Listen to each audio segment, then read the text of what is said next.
Saudari-saudara yang terkasih di dalam Tuhan Yesus, marilah kita berdoa. Doa yang diajarkan oleh Tuhan Yesus sendiri. Dalam nama Bapa dan Putra dan Roh Kudus. Amin. Bapa kami yang ada di sorga, dimuliakanlah namamu. Datanglah kerajaanmu, dan jadilah kehendakmu di atas bumi seperti di dalam surga.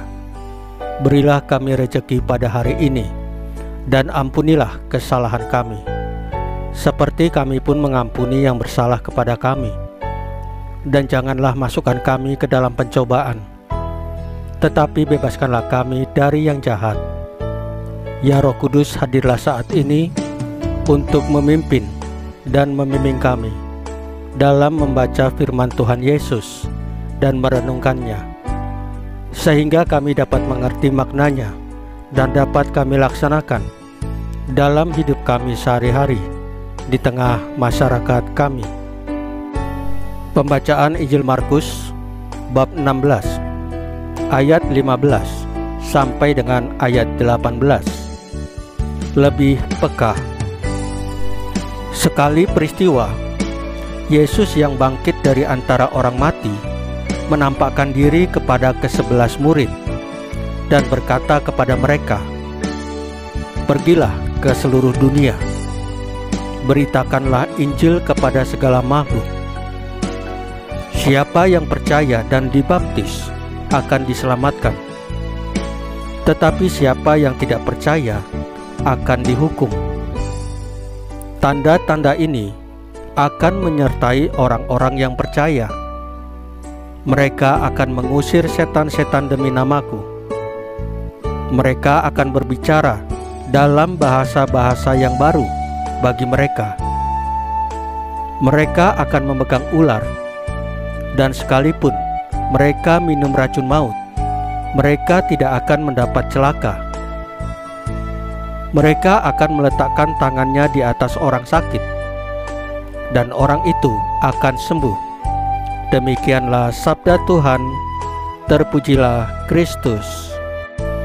Saudari-saudara yang terkasih di dalam Tuhan Yesus, setiap orang mempunyai pengalaman rohani, yaitu ketika ia merasakan kehadiran Tuhan di dalam hidupnya. Paulus merasakan pengalaman kehadiran Tuhan Yesus dalam perjalanan ke Damsyik. Pada awalnya, Paulus merasa dirinya adalah orang yang paling hebat, yang paling penting, yang paling pandai. Paulus merasa sungguh dibutuhkan oleh orang lain. Paulus merasa di atas semua orang.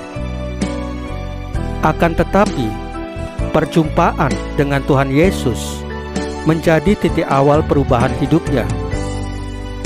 Paulus mendapatkan teguran dari Tuhan Yesus. Teguran keras bertujuan melembutkan hatinya. Tuhan Yesus mengubah hidupnya dengan cara yang tidak diduga sebelumnya. Paulus diajak merenungkan tujuan hidup yang sebenarnya, yakni menjadi pewarta kabar baik kerahiman dan belas kasih Tuhan. Pergilah ke seluruh dunia, beritakanlah Injil kepada segala makhluk. Tuhan Yesus memanggil kita dalam cara hidup kita, melalui pekerjaan, melalui relasi dengan orang lain. Kita hidup di dunia dengan tujuan mewartakan kebaikan Tuhan Yesus yang terjadi di dalam hidup kita. Cara Tuhan Yesus bertindak seringkali tidak seperti yang kita bayangkan atau harapkan. Tuhan Yesus mempunyai jalan sendiri yang tidak selalu kita pahami. Tuhan Yesus menyapa manusia dengan beragam cara. Ia bisa bertindak dengan keras sekaligus lembut. Kita diminta peka untuk melihat pengalaman kehadiran Tuhan Yesus, sekaligus merefleksikan tujuan hidup kita yang sesungguhnya. Saudari-saudara yang terkasih di dalam Tuhan Yesus, marilah kita berdoa. Ya Allah, buatlah hati kami peka akan pengalaman yang sudah Engkau berikan pada diri kami. Mampukanlah kami menerima pengalaman rahmat dan biarlah hati kami terbuka untuk melihat karya agung-Mu di dalam hidup ini. Salam Maria, penuh rahmat, Tuhan sertamu. Terpujilah engkau di antara wanita, dan terpujilah buah tubuhmu Yesus. Santa Maria Bunda Allah, doakanlah kami yang berdosa ini, sekarang dan waktu kami mati. Ya Tuhan Yesus, tambahkanlah iman kami hanya kepadamu saja, karena Engkau adalah Tuhan dan Juru Selamat kami satu-satunya, tidak ada yang lain. Dalam nama Bapa dan Putra dan Roh Kudus. Amin. Saudari-saudara yang terkasih di dalam Tuhan Yesus, bacaan firman dan renungan hari ini sudah selesai. Tuhan Yesus memberkati kita semua.